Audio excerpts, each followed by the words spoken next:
बिस्मिल्लाहिर्रहमानिर्रहीम। Software engineering के सिलसिले में आज का जो हमारा टॉपिक है वो इंक्रीमेंटल मॉडल है। इंक्रीमेंटल मॉडल इन सॉफ्टवेयर इंजीनियरिंग।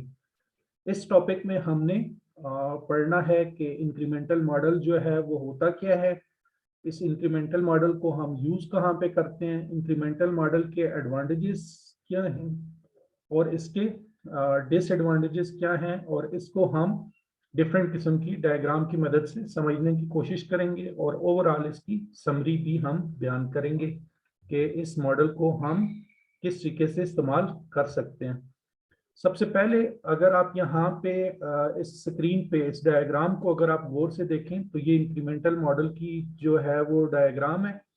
इस डायग्राम में इंक्रीमेंटल मॉडल को जो है वो डिटेल के साथ डिस्क्राइब किया गया है कि यहाँ पे आपके पास इंक्रीमेंट 1 है।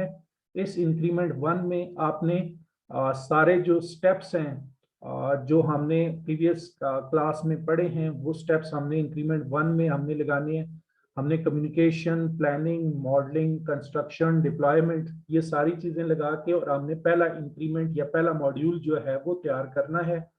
उसके बाद जब वो तैयार हो जाता है तो हमने कस्टमर को वो वाला मॉड्यूल जो है वो प्रोवाइड कर देना है। उसने जो चेंजेस भी बताई उन चेंजेस को फिर हम नेक्स्ट जो हमारे पास मॉड्यूल होगा या नेक्स्ट जो हमारे पास इंक्रीमेंट होगा उसमें हम उसको जो है वो शामिल कर देंगे। तो यहाँ पे देखिए हमारे पास इंक्रीमेंट 2 है और उसमें भी हमने वही सारे स्टेप्स जो है वो फॉलो करने हैं। फिर हमने इंक्रीमेंट 3 जो है उसको उसमें भी हमने वही सारे स्टेप्स जो है वो शामिल करने हैं। तो जब बात आएगी कोई किसी ऐसी एप्लीकेशन की कि जिसको हमने मॉड्यूल बाय मॉड्यूल जो है वो डेवलप करना है तो वहां पे हम इंक्रीमेंटल मॉडल जो है वो यूज करेंगे। इसमें होता इस तरीके से है कि सबसे पहले जो है हम यूजर से उसकी रिक्वायरमेंट्स जो है वो गैदर कर लेते हैं। तो उन रिक्वायरमेंट्स को हम प्रायोरिटाइज कर लेते हैं कि सबसे अहम रिक्वायरमेंट्स क्या हैं, यूजर क्या चाहता है कि इन रिक्वायरमेंट्स में से सबसे अहम जो है उसकी प्रायोरिटी किसकी है। तो वो जो रिक्वायरमेंट्स प्रायोरिटाइज होती हैं, जैसे यहाँ पे हमारे पास इंक्रीमेंट 1 है, इसमें हमने उससे यूजर से 20 रिक्वायरमेंट्स जो हैं वो फर्ज करें कि हमने यूजर से गैदर की हैं। तो उन 20 में से उसकी जो प्रायोरिटी है अकॉर्डिंग टू द रिक्वायरमेंट्स, तो हम फिर उसमें से हम कहते हैं जी कि R1, R5, R10, R15 जो है वो उसकी प्रायोरिटी है। तो हम उसको वो वाली रिक्वायरमेंट्स इंक्रीमेंट 1 में इंक्रीमेंट करके दे देंगे। फिर उसके बाद जो उसकी सेकंड प्रायोरिटी पे होगी उसको हम इंक्रीमेंट 2 या मॉड्यूल 2 में इंक्रीमेंट करके इम्प्लीमेंट करके दे देंगे।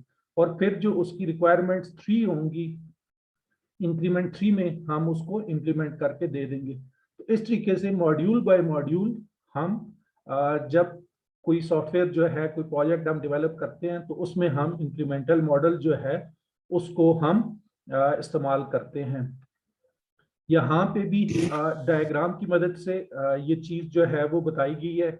यहाँ पे देखें कि हमारे पास 1 इंक्रीमेंट जो है वो ये चल रहा है। जब 1 इंक्रीमेंट जो है या 1 मॉड्यूल या 1 बिल्ड भी हम टर्म यूज करते हैं, वो जिस वक्त बन जाता है उसके साथ फिर हम दूसरा मॉड्यूल, दूसरा बिल्ड या दूसरा इंक्रीमेंट भी टर्म हम यूज करते हैं। वो जब हम मिलाते हैं तो ये तरतीब जो है वो उसकी है। तो फिर ये हमारे पास जो है वो 2 बिल्ड या 2 इंक्रीमेंट्स या 2 मॉड्यूल में ये प्रोजेक्ट जो है वो बना है।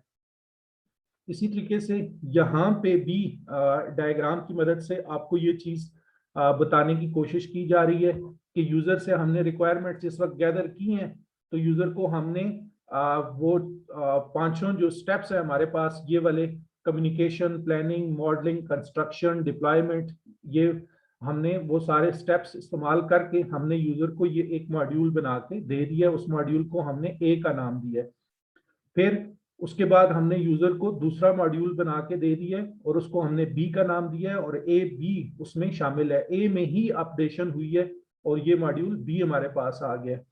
और उसके बाद हमारे पास यूजर को हमने तीसरा मॉड्यूल जो है वो सी बना के दे दिया और दूसरे 2 मॉड्यूल में अपडेशन हुई है। तो इस डायग्राम की मदद से आप अच्छे तरीके से बात समझ गए होंगे कि इंक्रीमेंटल मॉडल में असल में होता क्या है। और यहाँ पे कुछ पॉइंट्स भी डिस्कस किए गए हैं जो एक तरह के इंक्रीमेंटल मॉडल की आप समरी समझ लें कि इंक्रीमेंटल मॉडल ऐसा मॉडल है जिसमें हम सॉफ्टवेयर प्रोडक्ट को डेवलप जो करते हैं वो मॉड्यूल बाय मॉड्यूल जो है वो हम उसकी डेवलपमेंट करते हैं। ये देखें एक मॉड्यूल है, फिर यहाँ पे उस मॉड्यूल में अपडेशन की गई 2 मॉड्यूल बन गए, फिर उसमें अपडेशन की गई 3 मॉड्यूल बन गए। तो इसकी एग्जांपल जो है वो क्या है? तो सबसे पहली चीज जो ये है कि ये वाला जो आपका प्रोसेस मॉडल है ये लार्ज प्रोजेक्ट्स के लिए यूज होता है।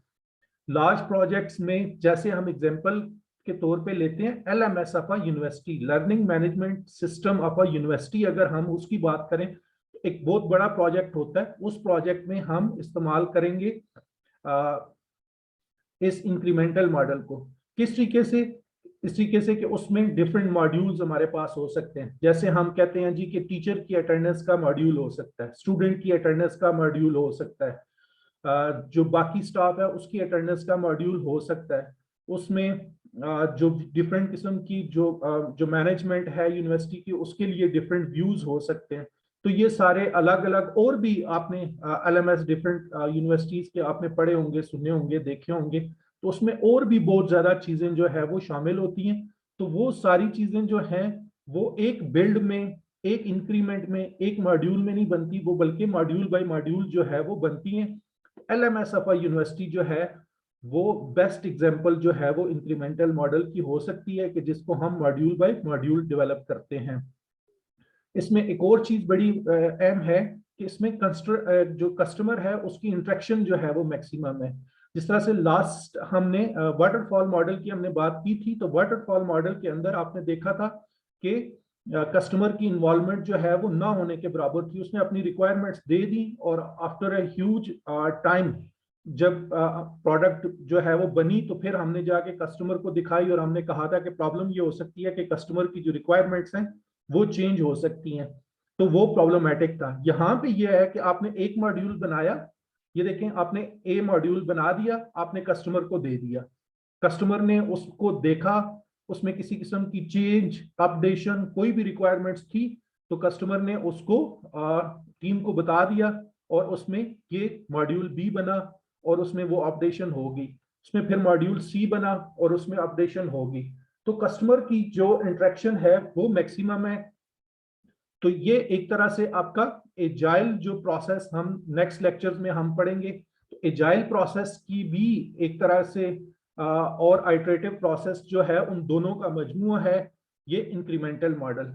तो इसमें जो एरर के चांसेस हैं वो बहुत कम है। एरर के चांसेस कम होने की वजह यह है कि इसमें एक मॉड्यूल बना, वो मॉड्यूल जो है उसके ऊपर तमाम स्टेप्स जो है वो लगाए गए हैं। कौन से स्टेप्स जो है वो उसके ऊपर लगाए गए हैं? यहाँ पे देखें, एक मॉड्यूल जब बनता है तो उसके ऊपर कम्युनिकेशन, प्लानिंग, मॉडलिंग, कंस्ट्रक्शन और डिप्लॉयमेंट, ये सारे स्टेप्स जो है वो लगाए गए हैं। तो इन स्टेप्स में वैलिडेशन एंड वेरिफिकेशन जो है वो शामिल है। जब एक मॉड्यूल बनता है तो वो मॉड्यूल वेरिफिकेशन और वैलिडेशन से होके गुजरता है। तो वैलिडेशन और वेरिफिकेशन से जब होके गुजरता है तो उसमें उस मॉड्यूल में एरर के चांसेस जो हैं वो बहुत कम रह जाते हैं। उसके बाद complete software when distributed into a module, then cost and manpower is also divided। इसका क्या मकसद है कि हमने जब कस्टमर से रिक्वायरमेंट्स गैदर की तो हमने एक मॉड्यूल जो है उसको बना के देना है। तो हम कस्टमर से जो पेमेंट लेंगे वो एक मॉड्यूल की जो है वो लेंगे। ओवरऑल प्रोजेक्ट अगर बहुत बड़ा है और उसकी फर्ज करें कि जो पेमेंट बनती है वो 10 लाख बनती है, तो हम कस्टमर से 10 लाख इकट्ठा जो है वो इस मॉडल को इस्तेमाल करते हुए हम नहीं ले रहे होते हैं। एक मॉड्यूल की फर्ज करें कॉस्ट जो है वो 2 लाख बनती है तो हम उससे 2 लाख लेंगे। और जो प्रोजेक्ट डेवलपमेंट वाली जो टीम है उस टीम में अगर फर्ज करें कि 10 लोग हैं तो मॉड्यूल 1 बनाने के ऊपर भी 10 के 10 लोग जो है वो यूज नहीं होंगे, हो सकता है 2 लोग इस्तेमाल हों। तो इस लिहाज से रिसोर्सेज का भी बेस्ट इस्तेमाल इसमें हो रहा होता है। बेस्ट रिसोर्सेज का इस्तेमाल इस तरीके से हो रहा है कि इसमें कॉस्ट इन्वॉल्व जो है और मैन पावर जो इसमें इन्वॉल्व है वो डिवाइड हो जाती है। और ये जो प्रोसेस है ये good for web and Android applications because updation is required. आपने कोई वेब एप्लीकेशन डेवलप करनी है, आपने कोई एंड्रॉइड एप्लीकेशन डेवलप करनी है तो उसमें आप ये वाला इंक्रीमेंटल मॉडल जो है वो इस्तेमाल कर सकते हैं, क्योंकि उसमें लेटर ऑन एप्लीकेशन में आपने जो भी अपडेशन करनी होती है वो आप अपडेशन करके नया मॉड्यूल जो है वो दे देते हैं। तो ये ओवरऑल एक जनरल कॉन्सेप्ट इंक्रीमेंटल मॉडल का हमने दिया है। इसको हम डिटेल जो है डिटेल वाइज हम देखते हैं, इसकी डिस्क्रिप्शन को देखते हैं, इसके एडवांटेजेस और डिसएडवांटेजेस को हम देखते हैं कि इसकी मजीद जो है वो डिटेल क्या है। ये अभी मैंने आपको इसका एस्पेक्ट सिर्फ इस हिसाब से, अब हम जो है वो इसकी स्लाइड्स के ऊपर डिफरेंट डिस्क्रिप्शन जो है वो देखते हैं। जो हमने इसके ओवरव्यू की बात किया उसको हम जरा डिटेल से देखते हैं। सबसे पहले incremental model is a process of software development where requirements are broken down into a multiple stand alone modules of a software development cycle. तो जैसे पहले डायग्राम में मैंने आपको बताया कि अगर किसी यूजर की जो रिक्वायरमेंट्स हैं वो हमने उससे ले ली हैं, तो हम उनको प्रायोरिटाइज करके और उसकी जो हाईएस्ट प्रायोरिटी वाली जो रिक्वायरमेंट्स होंगी वो हम उसको फर्स्ट बिल्ड में या मॉड्यूल में हम उसको बना के दे देंगे। Incremental development is done in steps, और जो भी ये इंक्रीमेंटल डेवलपमेंट होगी, फर्स्ट इंक्रीमेंट, फर्स्ट बिल्ड या फर्स्ट मॉड्यूल जो हम बनाएंगे उसके ऊपर हम डिफरेंट स्टेप्स लगाएंगे। Each iteration passes through the steps, और जो भी ये इंक्रीमेंट होगा, जो आइटरेशन ये होगी, उसके ऊपर वो सारे स्टेप्स जो है वो लगेंगे। जो हम जिनकी कल जो लास्ट लेक्चर था उसमें भी हमने डिटेल से बात की थी, और अभी भी हमने वो स्टेप्स देखे हैं कम्युनिकेशन प्लानिंग वाले जो हैं। And each subsequent release of the system adds functionality to the previous release until all the design functionalities has been implemented. तो जो एक हमारे पास बिल्ड या मॉड्यूल बनता है, उससे जो नेक्स्ट मॉड्यूल बनता है उसमें हमने प्रीवियस रिलीज के में जो चीजें फंक्शनैलिटीज हमने डाली हुई होती हैं उसको हम अपडेट जो है वो कर रहे होते हैं। उसके बाद the system is put into a production when the first increment is delivered. तो इसमें यूजर को लॉन्ग टाइम के लिए वेट भी नहीं करना पड़ता है कि उसको लॉन्ग टाइम के लिए वेट करना पड़े कि पता नहीं किस तरह की प्रोडक्ट जो है वो डेवलप हो रही है। इसमें यूजर की रिक्वायरमेंट्स जब हमने इकट्ठी की, उनको प्रायोरिटाइज किया, हाईएस्ट जो प्रायोरिटी वाली उसकी रिक्वायरमेंट्स थी उसको हमने मॉड्यूल 1 बना के दे दिया, और वो उस मॉड्यूल 1 को जो है वो इस्तेमाल कर सकता है। तो जब मॉड्यूल 1 को वो इस्तेमाल करेगा तो इट मीन्स के उसके सामने जो है वो एक तरह की प्रोटोटाइप आ गई है और उसको वेट करना नहीं पड़ा है। The first increment is often a core product where the basic requirements are addressed. जैसे अभी हमने बात की कि पहली जो प्रोडक्ट, पहला मॉड्यूल जो बनता है वो कोर होता है, उसमें जो बेसिक रिक्वायरमेंट सारी होती हैं वो सारी उसमें इंप्लीमेंटेड होती हैं, and supplementary features are added in the next increment. और जो सेकंड मॉड्यूल या इंक्रीमेंट्स या बिल्ड होता है उसमें बाकी जो रिक्वायरमेंट्स होती हैं वो उसमें डाली जाती हैं। Once the core product is analysed by the client, there is a plan development for the next increment. तो जब कोर प्रोडक्ट जो है वो फर्स्ट मॉड्यूल में डेवलप करके क्लाइंट को दे दी जाती है, तो फिर उसका यूजर से उसकी फीडबैक लेके नेक्स्ट इंक्रीमेंट पे काम स्टार्ट किया जाता है। और इस तरीके से multiple independent deliveries are identified. जो इंडिपेंडेंट मॉड्यूल्स हैं वो बनाए जाते हैं, और फिर उन इंडिपेंडेंट मॉड्यूल्स को एक दूसरे के साथ मर्ज कर दिया जाता है, और ओवरऑल प्रोडक्ट हमारे पास कंप्लीट बन जाती है। और ये जो मॉडल है इसमें आपका जो वर्क फ्लो है वो लीनियर सिक्वेंशियल फैशन में होता है, और इसमें आइटरेटिव इन नेचर होता है कि पहली आइटरेशन में एक मॉड्यूल बना, फिर दूसरी आइटरेशन में दूसरा बना, फिर तीसरी आइटरेशन में तीसरा बना। Provides a needed set of functionality sooner while delivering optional components later. जो ज्यादा जरूरी चीजें हैं वो पहले मॉड्यूल में आ जाती हैं, और जो कम जरूरी चीजें हैं वो नेक्स्ट जो कंपोनेंट है उसमें आ जाती हैं। Useful also when staffing is too short for a full scale development. जैसे हमने अभी इसकी समरी बयान की, उसमें हमने कहा कि चूंकि मॉड्यूल बाय मॉड्यूल होता है तो इसमें ज्यादा स्टाफ की जरूरत नहीं पड़ती। एक मॉड्यूल बनाने के लिए स्टाफ जो है वो कम हमें नीड होता है। अब बड़ी अहम चीज जो है वो ये है कि when to use incremental model. किस तरह का प्रोजेक्ट होगा तो उसमें हम इंक्रीमेंटल मॉडल जो है वो इस्तेमाल करेंगे। Requirements of the systems are clearly understood. जहां पे हमें रिक्वायरमेंट्स जो हैं वो सारी की सारी क्लियरली अंडरस्टैंड कर रही हूँ तो हम ये मॉडल इस्तेमाल कर सकते हैं। When demand for an early release of a product arises, जहां पे कस्टमर को जल्दी हो कि हमें प्रोडक्ट जल्दी से मिले और हम अपना फीडबैक दे दें, वहां पे भी ये मॉडल यूज हो सकता है। When software engineering team are not very well skilled और ट्रेन्ड, और जो टीम है सॉफ्टवेयर को डेवलप करने वाली वो अगर जो है फुली ट्रेन नहीं है, तो वो मॉड्यूल बना के दे के रिक्वायरमेंट्स या फीडबैक लेके उसमें चेंजिंग करके दे सकती है।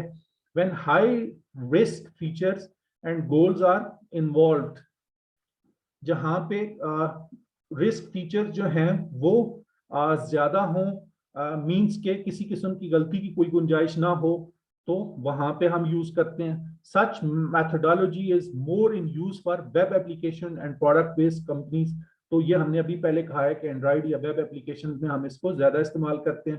इसके अगर डिसएडवांटेजेस की हम बात करते हैं तो it requires a good planning designing. तो इसमें हमें जो ओवरऑल हमारी ये सारी जो स्टेप्स हैं उनको हमने अच्छे से प्लान करना होता है, डिजाइन करना होता है, क्योंकि मॉड्यूल वाइज हम बना रहे होते हैं और सारे मॉड्यूल्स को फिर हमने लेटर ऑन मर्ज भी करना होता है।